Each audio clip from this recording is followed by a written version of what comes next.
Imagine knowing exactly what your students are learning and exactly which steps you need to take next. Join us in Down with the Reading Quiz to craft meaningful and productive formative assessments that move away from gotcha moments of basic recall and toward assessing what your students actually can do. In this 30-minute free masterclass, we'll share 3 powerful assessment keys that work for any novel at any time of the year. Head to shop.bravenewteaching.com/masterclass to sign up, and we'll also send you a free workbook to keep track of all your notes. Once again, that's shop.bravenewteaching.com/masterclass to nail formative assessments forever. Well, hello and welcome back to Brave New Teaching. Hi, Amanda. Hi, how are you? Oh, I'm doing well. I am excited to, spice it up with some unpopular opinions today. These episodes get a lot of downloads. They do. They're really fun. And they piss people off. Our sass is kind of unleashed a little bit. I don't know. Well, and it just kind of gives us all, teaching, obviously, education, period. It's rife with reasons to gripe. And so sometimes it's healthy to have a little venting session, and unpopular opinions moment is a great way to do that. And I think a healthy manner where it's not just a bitch sesh, but it's like here's my unpopular opinion and here's why. Move on. Yeah, I think so. Yes. And we wanted to open it up today. Today's a bit of a collaboration. We asked for listener contributions and friends of the podcast to contribute some of their unpopular opinions, specifically about that time of year that most of us are entering, final exams. Final exams for maybe the first half of the year, or if you're like me, final exams for the first chunk, and then I get all new kids for the second half of the year. And finals are sucky for everybody for a lot of reasons. And so here are some things that we think about them, right? But before we get to all that, because Amanda is ready. You know what we need to do, don't you, my friend? Uh-huh. We got to cue the music. Let's go. Do.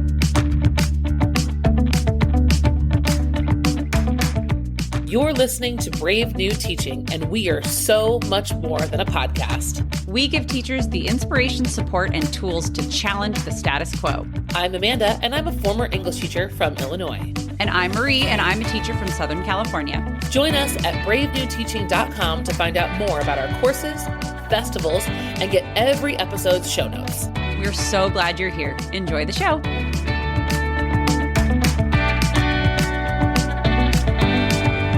All right, Amanda, do you want to start us off, or do you want me to start us off? No, you cut you off like 12 times in the intro. She did. She was like physically like, huh, my tongue was out of my mouth. Bleh. Okay, because unpopular opinion, I don't hate final exams. Ew. Okay, so I don't. Okay, so I will explain. I appreciate culminating activities. Right? Like I do closure. We were talking about this in a couple other episodes. Like I do love the signals of something ending and something beginning. So for me, like I do like to have this kind of punctuation mark at the end of a semester. I like there to be a thing that closes things out, because I've been through a couple of school years where like final exams didn't happen or something got kind of wonky, or I taught seniors and like Lord knows what happened. And like when things kind of like fizzle out, it is a little wah-wah.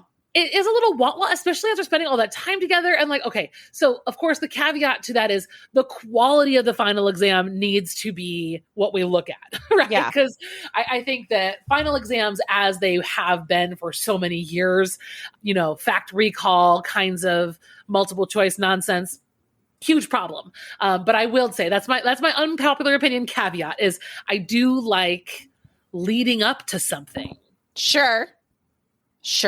Can you grant me that? I can grant you that begrudgingly. No, just kidding. I mean, here's the thing. I now teaching second full year of back in the classroom with no hybrid anything, right? Is this our second year? Our third year? Second? No. Mm-hmm. This is the third year. Okay, so 2 years have been completed. 2 years have been completed. I am halfway through the third year of post-lockdown teaching. My students, you know what, like it or hate it, or nobody really likes it, but like accept it for what it is, do not have the same grit when it comes to overall. They just don't have the same wherewithal to sit down and do a long task as students of former years. That's it. That's not an unpopular opinion. That is just fact. That's just what it is. Yes. And so I have many feelings on that. I have many thoughts on that. There's obviously exceptions to this rule, but that leads to a long-standing unpopular opinion I've had, which is that final exams should not be a 2-hour chunk. They should be done broken up over multiple days.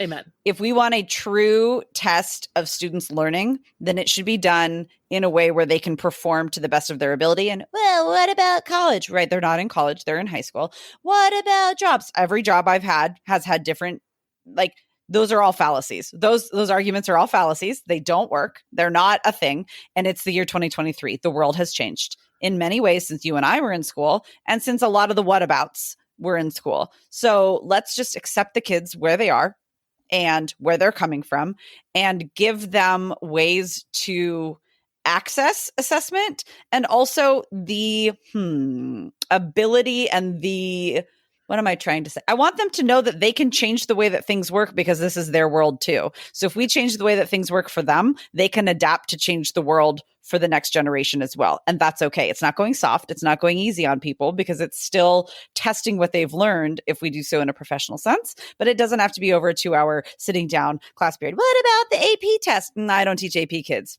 Next. So there is not a next. It doesn't, even if you're going to make any of those arguments, right? What on earth do you say to the fact that you're going to assess them under conditions that they've never been exposed to? Right. Like, that doesn't make any sense. That also never makes sense when I've been in districts where they're also handed this like random district approved multiple choice exam. Like, we haven't taken a multiple choice exam all year, and now you're going to Scantron them for 2 hours? Like, what? Or for the ACT? No.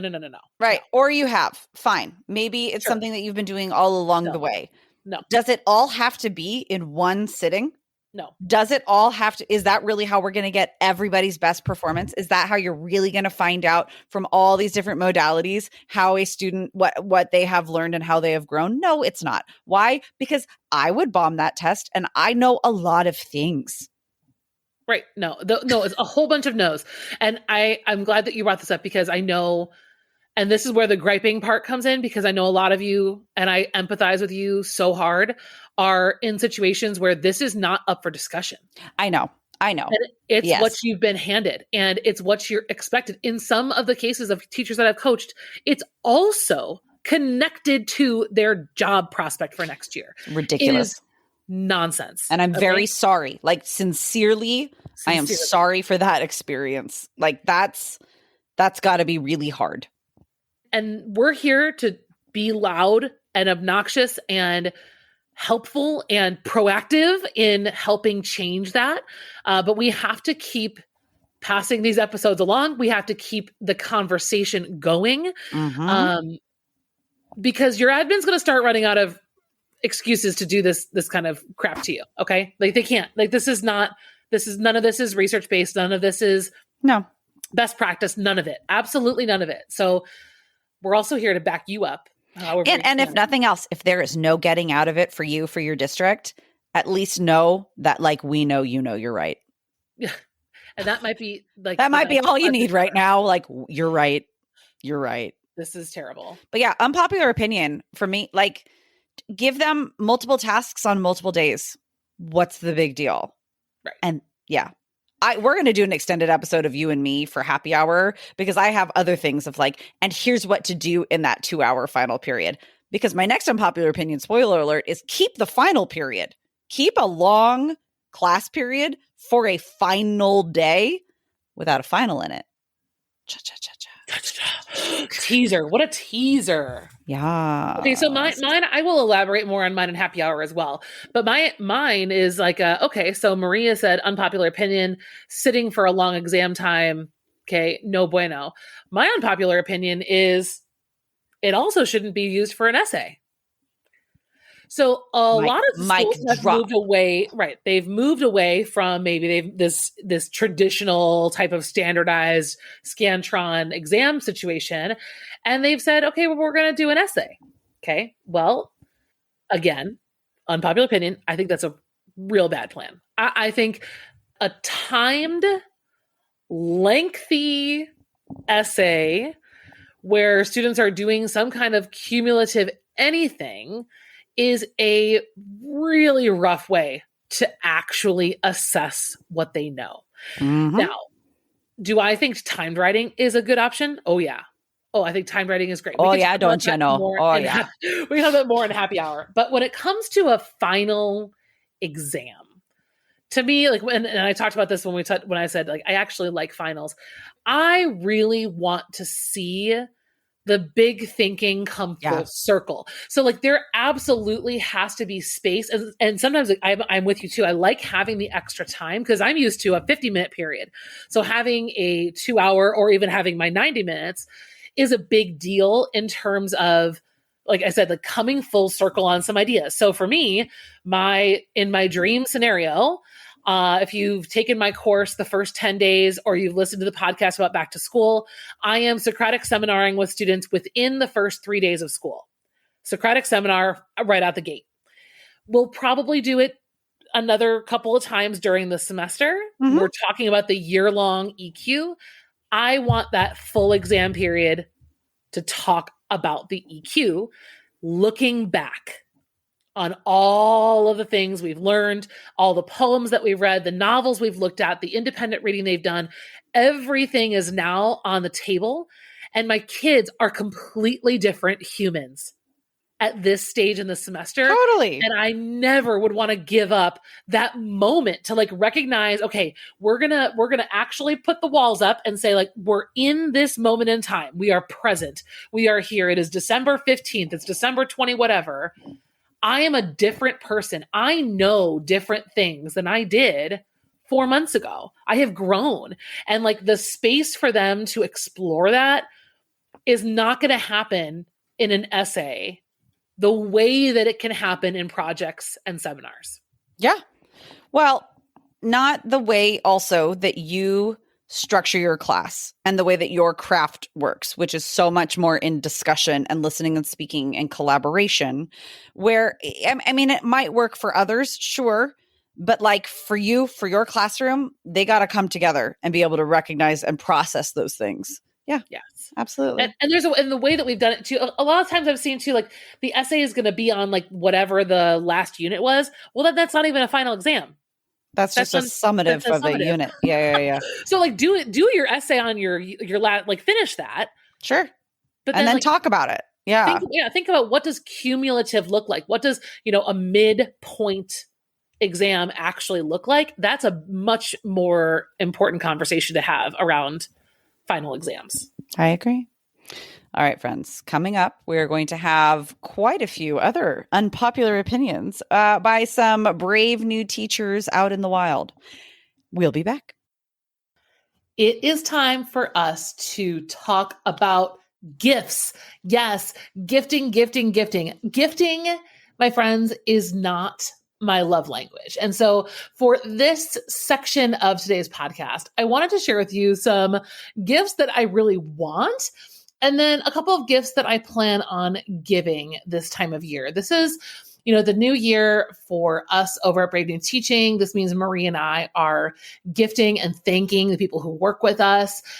This is always a wonderful time of year to thank and just absolutely envelop the staff and the people who make your school function, giving them so much love and gratitude for what they do in your school building. So whether it's someone that you work with, someone that works kind of behind the scenes, family, friends, you name it. I know you guys, I've heard Marie and I talk about how busy this season is. Marie is a December birthday. In my family, there are 2 November birthdays, 2 December birthdays, and then all of the holidays on top of that. Marie celebrates both Hanukkah and Christmas. Like the gifting is off the charts this time of year. So let's talk about nerdy English teacher gifts for right now. For right now, we're going to focus on the gifts that we would give ourselves and like-minded, bookish-minded friends as well. So this is what I want to share with you. Okay, first on my personal list. Now, this is something that I'm going to really have to convince my husband or my parents or whoever is going to gift this to me that it's worth it. Okay, because this is something that I've actually had on my wish list for a long time. So there is this company called Print Fresh, and they make the most gorgeous luxury pajamas and other things too. They've got loungewear, accessories, like things like that. Okay, but right now they have this print, and the prints are what they're known for. Like they're just absolutely stunning prints. Right now, the print that I am head over heels in love with is called Dragon Dreams. Okay, let me paint you a little picture. Dragon Dreams has got like a black background, so it's on the darker side, but then printed on that background are castles, dragons, and all kinds of neon-looking flowers and fauna. It's so beautiful. This bright pink castle is set against the black background. There's a hot pink dragon with a yellow belly, and it is just the most like whimsical yet elevated and beautiful print. It's like somebody crawled into my mind and first of all planted the seed to read Fourth Wing. You guys know how hard I resisted Fourth Wing, how hard I resisted fantasy. And now I look at these pajamas and I'm like, oh my gosh, these are like Fourth Wing pajamas, but they're classy. Okay. They're classy and they're super, super cute.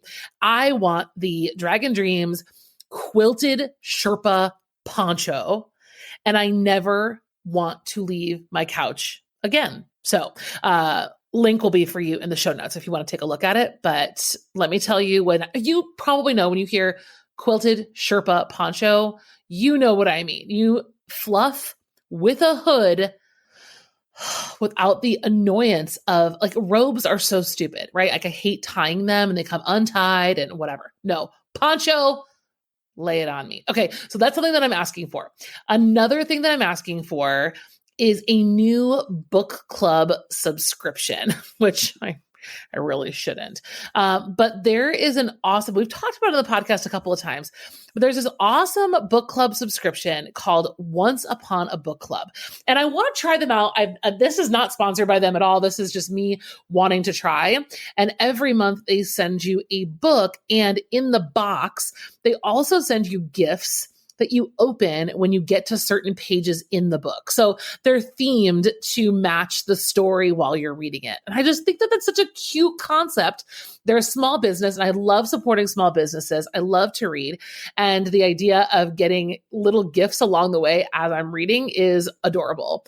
If I'm not mistaken, I believe they also have a middle grade option. So if you've got a younger reader in your life that would love this, check out Once Upon a Book Club, because that's where I'm headed. Okay, another gift that I'm not giving myself, but that I, spoiler, plan on giving to a lot of my teacher friends, a lot of the people who work for me, my coffee lover friends, but also my book lover friends, is going to be either tea or coffee from Chapters. Chapters is relatively new on the scene. I got a chance to partner with them in the Halloween season. They sent me their Edgar Allan Poe Ravens Brew, and the packaging is just top notch, right? Like especially for a gift, all of the themes and the packages and the names of their coffee and tea are book related. There's a Pemberley Gardens, there's a Second Breakfast Roast, right, for all my Hobbit friends. Chapters has a Chapters Cafe roast, and just beautiful, gorgeous packages that make perfect gifts. So I settled on that pretty easily after I got my first bag from them. They are whole bean coffee, so you are going to have to grind your own beans, which is worth it because it really does taste better. I have a 15% off your purchase if you use the code Amanda15. But again, all of that will be linked for you in the show notes today. But it is the perfect book-themed coffee and tea option that's out there. So actually, right now is a good place to hit pause and go check out the show notes. All of these things are linked in there, as well as my brand new holiday gift guide. I went through and actually did all the research for you to look for the most awesome book themed and bookish nerdy English teacher vibe gifts. So whether you're looking for something for yourself and you're not sure what you want and you want to give a recommendation to someone else, you can pass it along. However you want to do it, it's there for you. You don't even have to use it at the quote holiday season. This is all year round good gifts for book nerdy people. I hope you got some new ideas to use today, and I can't wait to hear what you actually pull the trigger on and what you buy. All right, guys, back to the show. Hold on to your hats, guys, gals, and non-binary pals, because my unpopular opinion might be a little shocking.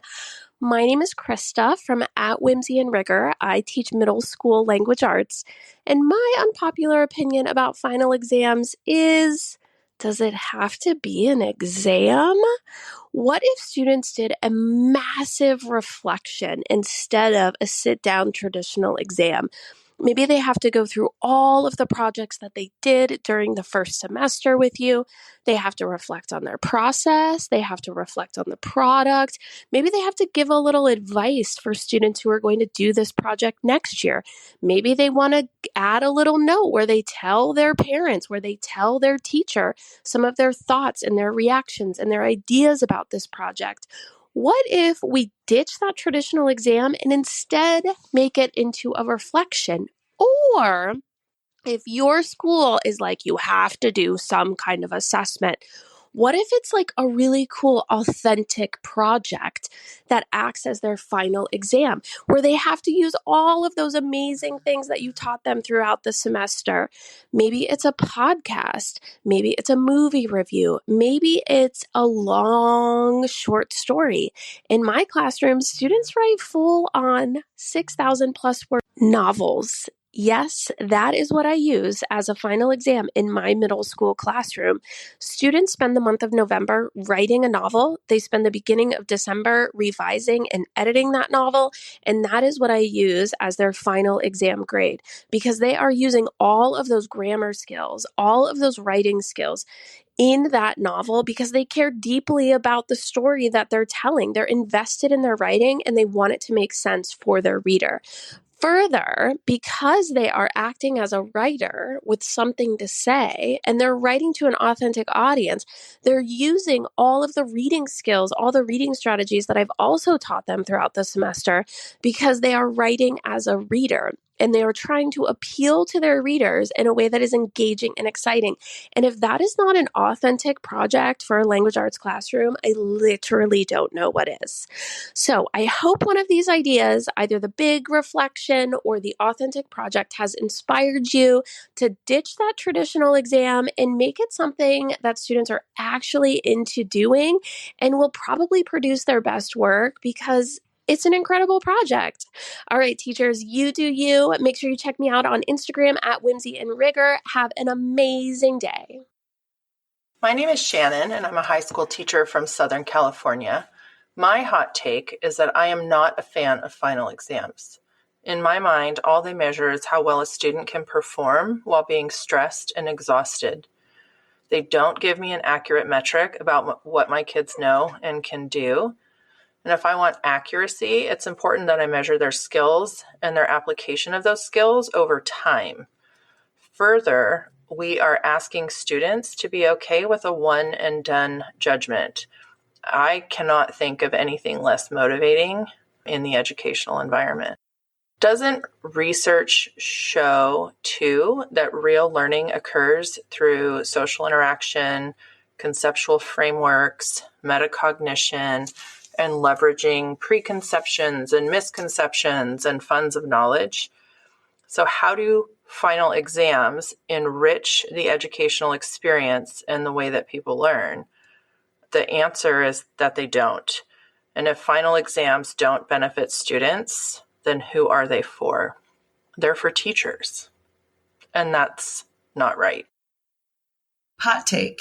Claiming finals are a college prep tool while handing out exemptions for perfect attendance, straight A's, and a spotless behavioral record is like saying you're training for a marathon by rewarding those who never even lace up their running shoes.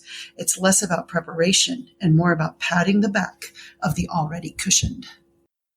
I absolutely know that this is an unpopular opinion about exams, but I actually think that the skills that students are taught when they are preparing for an exam is the whole reason why they're so important. When we have students who are dealing with projects all the time, they don't have the same pressure that you would have to be able to succeed in something and to have your knowledge down. So this way they're learning how to be able to use their knowledge in high pressure situations and hopefully then be able to transfer that skill onto future jobs. All right, friends. Hopefully this little small gripe session, but also collegial discourse has helped you maybe purge a few of your unpopular opinions about finals, about exams, about that sort of a thing. Or maybe you've realized, wait a minute, that's why I hate that. Now it's out and I feel this. We've had a little airing of the grievances. I like unpopular opinions because it's like Festivus. You just get it all out, move on, or you just get really mad and then run or something. But it's handling your emotions, right? Exactly. Like we're dealing with them. We're going to deal with them more in happy hour. So we hope that you'll join us in happy hour where we will be a little bit more solution oriented, I think. Yes, I want to talk about what I want you to do and what I do in my 2-hour final. That's actually meaningful and not stressful for everybody. All right, friends, join us in happy hour if you are not already planning to do so. It is quite a hoot. And we've got, resources every month. We've got debriefs. We've got different let your hair down banter episodes, happy hour listener Q&As. We've got special guests with their resources coming on. It is a good time. Come on in. The water's fine, right? Wow.